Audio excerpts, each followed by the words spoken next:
Mencoba untuk membaliknya, saya akan membahas dari daya dulu. Kenapa? Saya punya alasan khusus ya, karena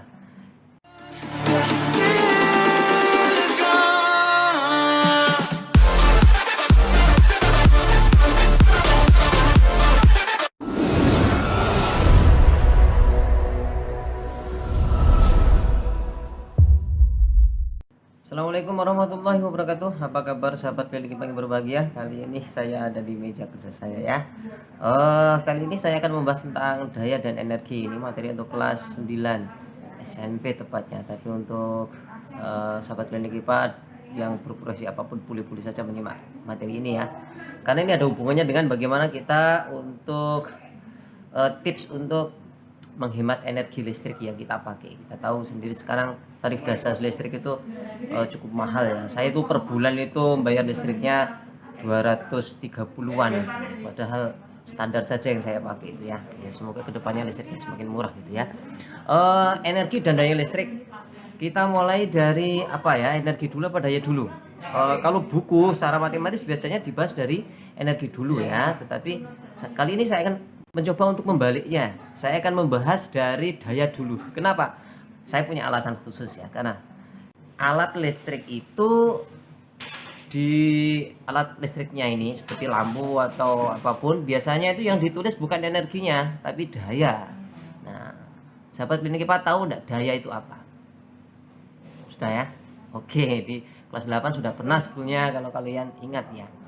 Daya itu adalah energi yang dikonsumsi dalam setiap detiknya, atau energi yang dipakai dalam setiap detiknya. Nah, contohnya seperti ini, atau ada definisi lainnya, tidak apa-apa ya. Atau kecepatan melakukan usaha itu sama, artinya juga daya. Atau kecepatan untuk menghabiskan energi.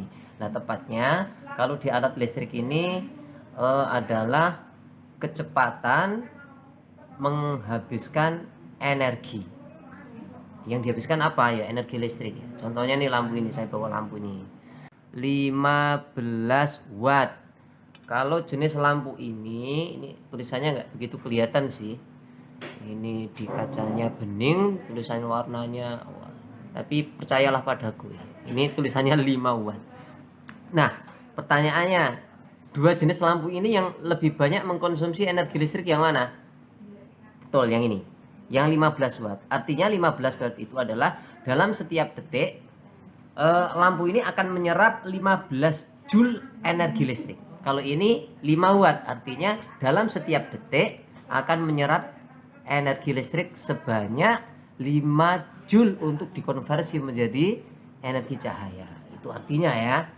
Nah, karena daya itu adalah kecepatan menghabiskan energi, maka secara matematis bisa dilihat di layar ini ya.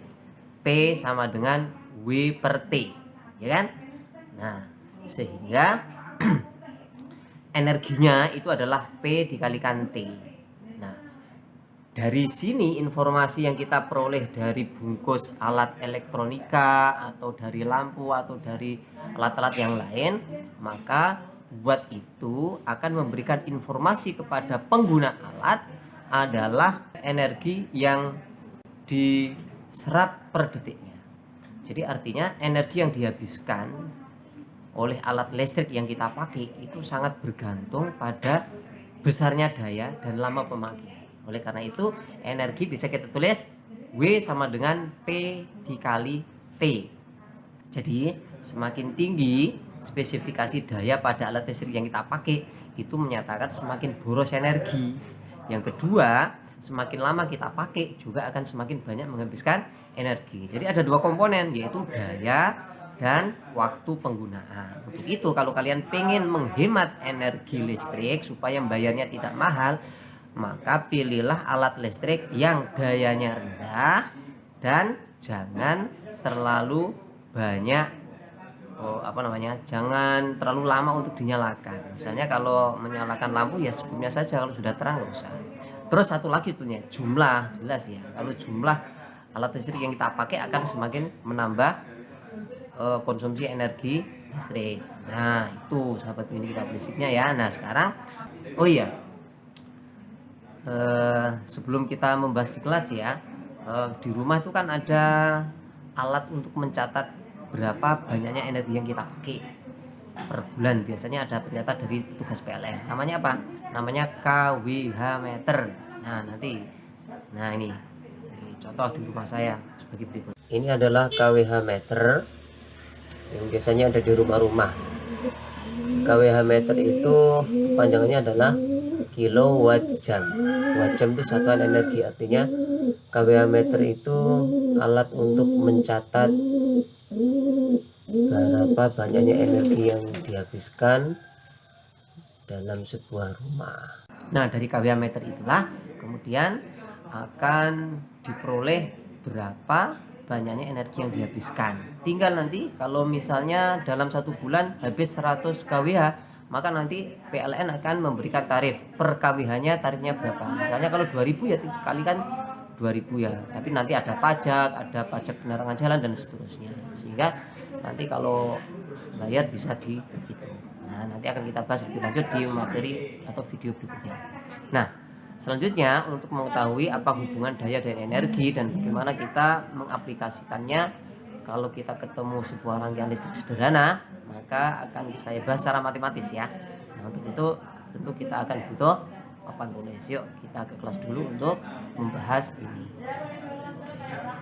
Baiklah sahabat Kipa, sekarang kita lanjutkan di kelas ya. Kita akan memahami bagaimana persamaan energi dan daya itu diturunkan.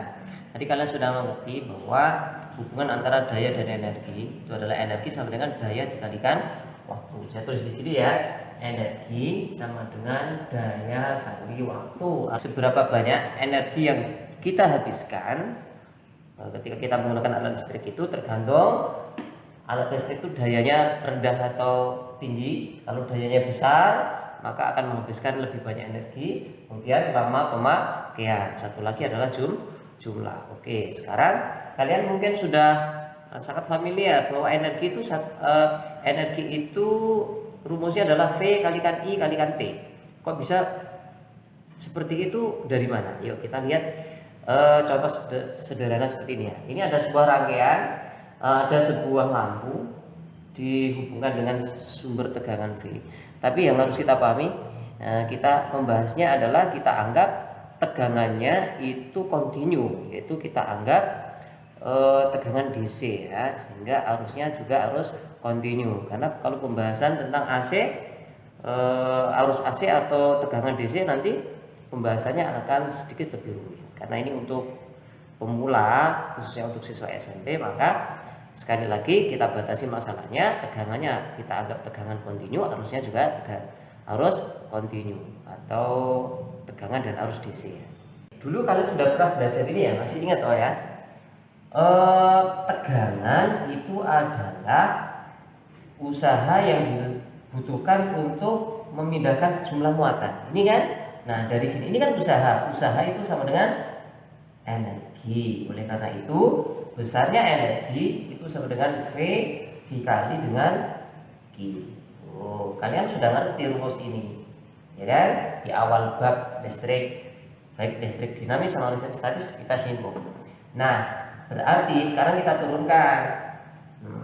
Kalian masih ingat kan bahwa arus listrik ini yang mengalir dalam sebuah penghantar itu kan sama dengan jumlah muatan yang mengalir dalam suatu penghantar setiap satuan waktu, sehingga jumlah muatan untuk setiap waktu itu adalah I dikalikan T. Nah, kalau kita masukkan ke sini maka energi itu sama dengan V, Q-nya kita ubah dari I kalikan T. Nah, inilah yang dimaksud dengan rumus energi, sehingga energi listrik itu bisa ditulis V kalikan I kalikan T. Tuh, paham ya? Asalnya dari situ. Jadi kalian tuh sebenarnya sudah ngerti rumus energi listrik itu seperti apa. Cuma kita itu nggak terbiasa untuk menurunkan rumusnya. Kita hanya memakai rumus jadi ya. Kalian tuh senangannya sing instan nih. Nah, zaman saya ini senangannya sing instan. Makanan ini instan kali ya. Oke, seperti ini ya. Saya tulis di mana nih? Di sini. sama dengan V kalikan I kalikan T. Fit. Oke, saya hapus sini, saya hapus. Berikutnya kita akan buat simulasi angkanya, ya. Kita buat simulasi angka.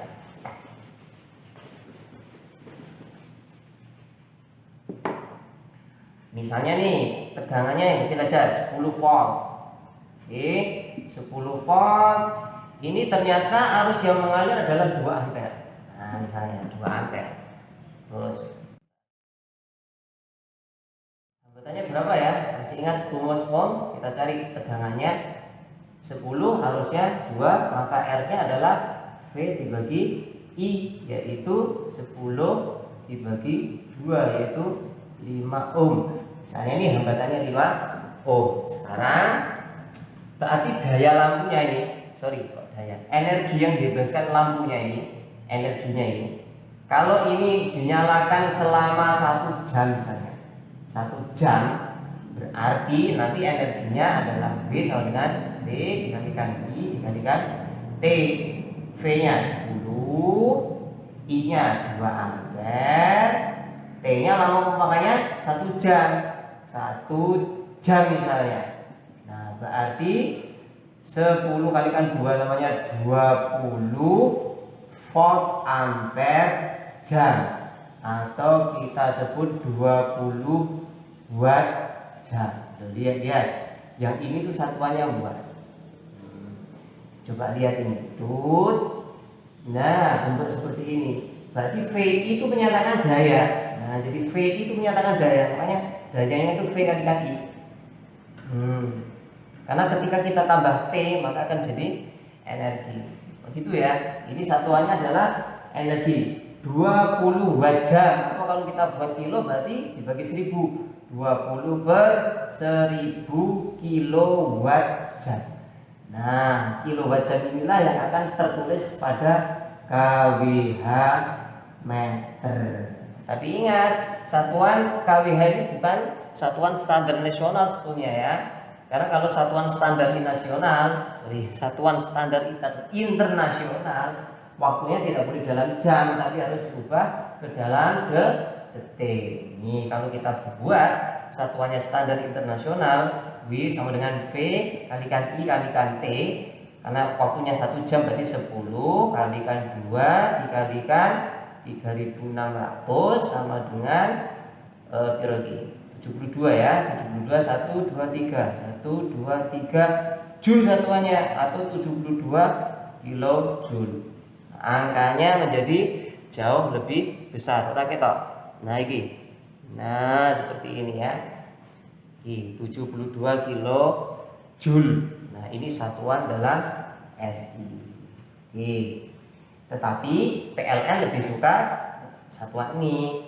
Nah, itu sahabat klinik IPA, bagaimana cara kita untuk menurunkan persamaan antara daya dan energi.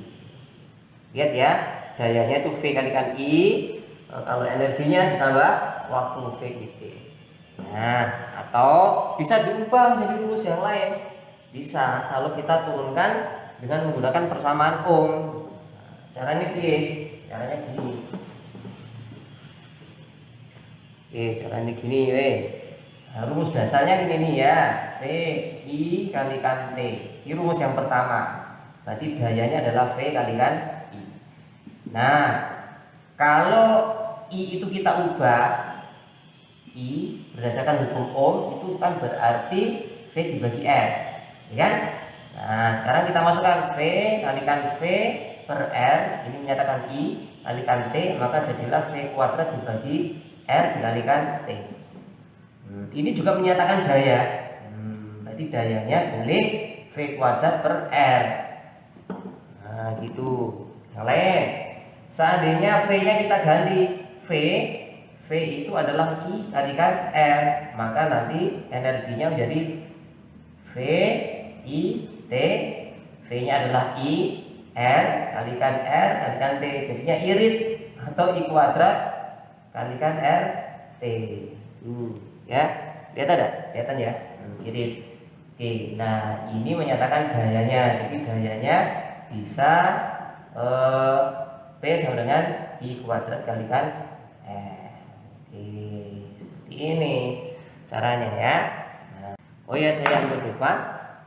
Terus bagaimana untuk menghitung dayanya? Ya mudah sekali kan. Dayanya tadi kan sudah V dikalikan I, atau V kuadrat dibagi R, atau P sama dengan I kuadrat dikalikan R. Nah, karena dalam soal ini semuanya sudah diketahui, tadi V-nya 10 terhapus ya. V-nya tahu, I-nya tahu, maka kita harus pakai ini. Boleh pakai ini maksud saya. Berarti 10 kalikan 2, berarti 20 watt. Atau karena R-nya juga sudah tahu, maka boleh kita pakai ini. R-nya tadi 5 ohm kan? Berarti 10 kuadrat dibagi 5 alias 100 dibagi 5 sama dengan 20 watt. Sama saja. Atau menggunakan rumus yang terakhir, yaitu I kuadrat, berarti 2 kuadrat dikalikan R. R-nya tadi 5, berarti 4 kalikan 5 berarti 20 watt. Ini cara menghitung daya. Jadi sangat tergantung besaran apa yang kita gunakan atau yang sudah diketahui dalam soal. Jadi pilihlah rumus yang tepat ya, tapi jangan panik karena sebetulnya sederhana kok. Karena besaran yang terlibat kan tidak banyak, hanya V, I, R ya. Nah, itu secara matematis. Tapi yang terpenting untuk materi kali ini, video ini saya menitik beratkan bahwa daya yang tertulis di dalam kemasan produk alat elektronik itu menyatakan atau menginformasikan seberapa banyak energi listrik yang dibutuhkan. Maka tipsnya supaya kita lebih hemat energi listrik, maka carilah alat listrik yang memiliki daya rendah dan aturlah lama pemakaiannya serta jumlah alat yang kita pasang dalam rumah. Gitu ya. Jadi bijaksanalah untuk menggunakan energi listrik. Demikian tips dari saya. Untuk latihan soal ada di video sebelumnya, saya sudah pernah posting. Jadi di sini saya tidak menitik beratkan matematisnya, tapi yang penting kalian ngerti makna fisiknya. Terima kasih, sampai ketemu di video berikutnya. Assalamualaikum warahmatullahi wabarakatuh.